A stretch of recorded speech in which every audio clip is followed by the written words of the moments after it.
மேஷ ராசியினர் இந்த ஒரு மாதத்தை பொறுத்த வரைக்கும் சில்வர் கலர் யூஸ் பண்ணலாம்னு வச்சுக்கோங்க. சில்வர் கலர் யூஸ் பண்ணலாம். அதுக்கப்புறம் வந்து பார்த்தோம்னா ஒரு பியூர் ஒயிட் அப்படின்ற மாதிரியான ஒரு கலர்கள்லாம் யூஸ் பண்ணலாம். ரிஷபராசினரை பொறுத்த வரைக்கும் சிவப்பு யூஸ் பண்ணுறது நல்ல ஒரு பலன் தரக்கூடியதாக இருக்கும். மிதுன ராசியினர் எல்லோ கலர் யூஸ் பண்ணுறது நல்ல ஒரு பலன் தரக்கூடியதாக இருக்கும். கடகராசியினர் வந்து பார்த்தோம்னா உங்களுக்கு ப்ளூ கலர், லைட் ப்ளூ கலர்லாம் யூஸ் பண்ணுறது நல்ல ஒரு பலன் தரக்கூடியதாக இருக்கும். அதே போல் தான் சிம்மராசினருமே உங்களுக்கு light blue colour, blue colour ஓவராலாக வந்து யூஸ் பண்ணுறதுக்கு ப்ரௌன் கலர் கூட நல்ல ஒரு பலன் தரக்கூடியதாக இருக்கும்னு வச்சுக்கோங்களேன். கன்னியா ராசினர் எல்லோ கலர் யூஸ் பண்ணுறது நல்ல பலன் தரக்கூடியதாக இருக்கும். விருச்சிக ராசினர் அதே மாதிரி வந்து பார்த்தீங்கன்னா ஒயிட்டு சில்வர் கலர் யூஸ் பண்ணுறது நல்ல ஒரு பலன் தரக்கூடியதாக இருக்கும். பர்பிள், பிங்க் எல்லாமே நல்ல பலன் தரக்கூடியதாக இருக்கும். அடுத்ததாக வந்து பார்த்தோம்னா உங்களுக்கு தனுர் ராசினரை பொறுத்த வரைக்கும் பார்த்தீங்கன்னா உங்களுக்கு பச்சை கலர் யூஸ் பண்ணுறது நல்ல ஒரு பலன் தரக்கூடியதாக இருக்கும். துலாம் சொல்லிட்டே நினைக்கிறேன். சிகப்பு, விருச்சிக ராசினர் சில்வர் கலர்லாம் சொல்லிட்டேன். அதுக்கப்புறம் தான் தனுருக்கு வந்திருக்கேன்.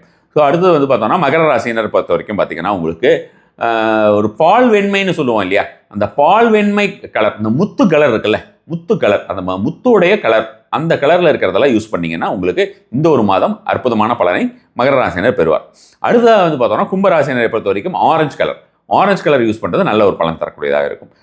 மீனராசினரை பொறுத்த வரைக்கும் பச்சை கலர் யூஸ் பண்ணுறது, டார்க்காக இருந்தாலும் சரி லைட்டாக இருந்தாலும் பச்சை அப்படின்னு வந்துட்டா அது மாதிரி யூஸ் பண்ணிட்டு இருக்கிறது ரொம்ப ரொம்ப நல்ல ஒரு பலன் தரக்கூடியதாக இருக்கும்.